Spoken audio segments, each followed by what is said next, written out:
Eddie, finally, it's fight week. Josh Taylor, Jack Catterall hates Run Deep. How excited are you for this? Can't wait. I mean, it's probably no better time coming off the back of a brilliant event in Saudi and then sort of wedged between that and the 5v5 is probably the biggest British fight of the year. Well, it is the biggest British fight of the year. I mean, you know, we know the rivalry is bitter.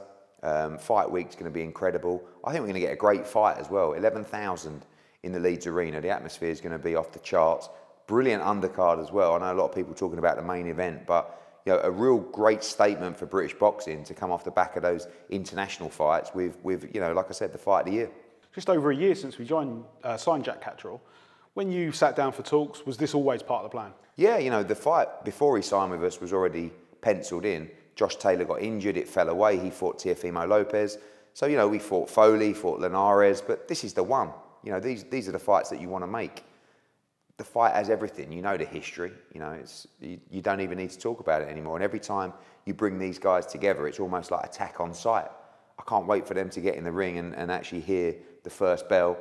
But yeah, when we signed Jack, these were the nights that we won. And you know, I believe he'll beat Josh Taylor at the weekend. And if he does, he's going to land himself undoubtedly a shot at a title at 140. Yeah, that's my next question, actually. Have you already sort of, in your mind, carved the path for him, should he win? No, not really, because the profile of the fight is going to give him the shot. You know, you've got Subriel Matias, fights Liam Paro coming up. Jack could fight the winner of that fight.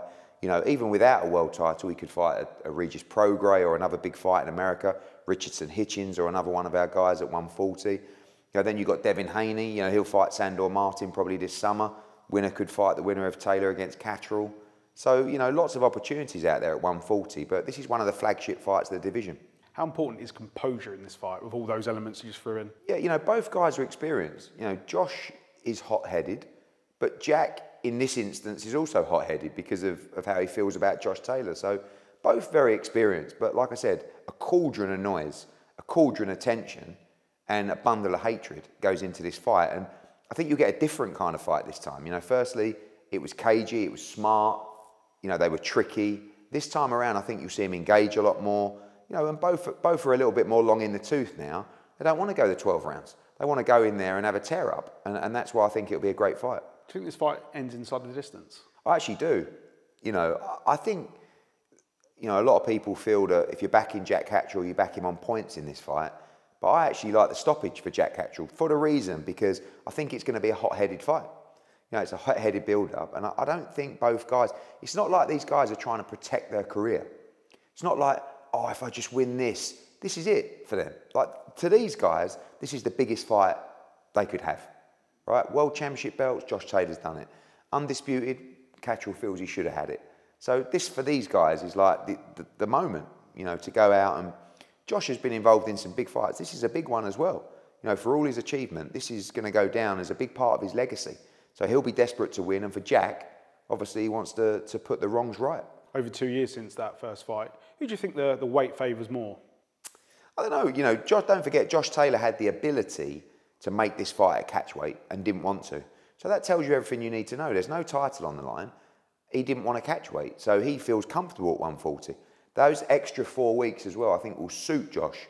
A longer camp, probably better conditioned, and probably, you know, will look better at the weight than he might have done 4 weeks ago. As you mentioned, 10, 11,000 crammed into the first direct. If you haven't been there, it is an amphitheatre sort of style setup. It is going to be a cauldron of noise, partisan for both sides. Yeah, and you know, I think we got 200 tickets left from some that we released at the weekend. Yeah, over 11,000 in there, part Edinburgh, part Chorley, part Leeds, part casual fans from all over the country tuning in for this one. The atmosphere will be sensational. We're going to just run through the undercard now. Chev Clark gets his shot, the British cruiserweight title against Ellis Zorro. 1-0 down to Queensbury after Joe Cordina, so a chance for Chev to level it up. I actually said to George Warren and the Queensbury guys at the airport yesterday, we need to get the equaliser. You know, big win for Queensbury with Kakachi, and you know, Ellis Zorro's coming back from a world title shot.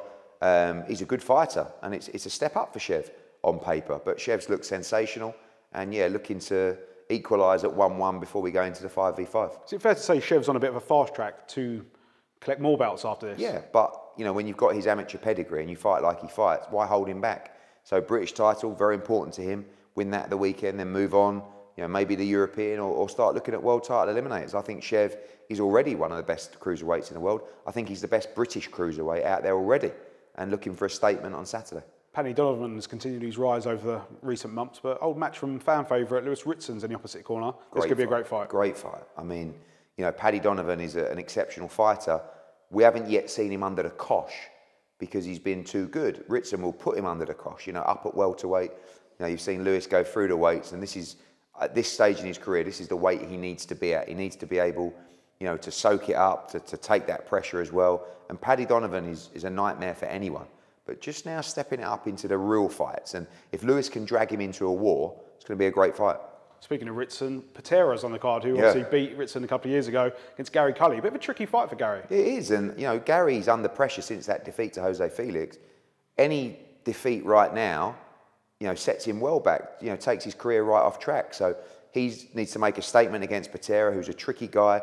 Patera's changed his style a little bit over the years. Used to be quite defensive. Now he's a lot more offensive, which I think will suit Gary Cully and suit the fans. And I think we'll get a good fight. Three of our prospects on the card as well in Buttigieg, Vizioli and Liddard. How important for them to go and make a statement? And that's like, you know, that's why... You're demanding that from these guys now, yeah, right? But also it's why the platform, you know, the calendar is so important to the development of young fighters. You've got 3 fighters there who are going to be fighting on the card of the year in the UK. You know, making sure that they fight amongst the noise, they soak up fight week. It's great for their development. Vizioli's looked sensational so far. You know, Laylee's young but full of talent. And George Liddard now coming up to the bigger fight. So, as you said, we demand a statement. We demand a superior performance from these guys because we're telling you this is the future of British boxing.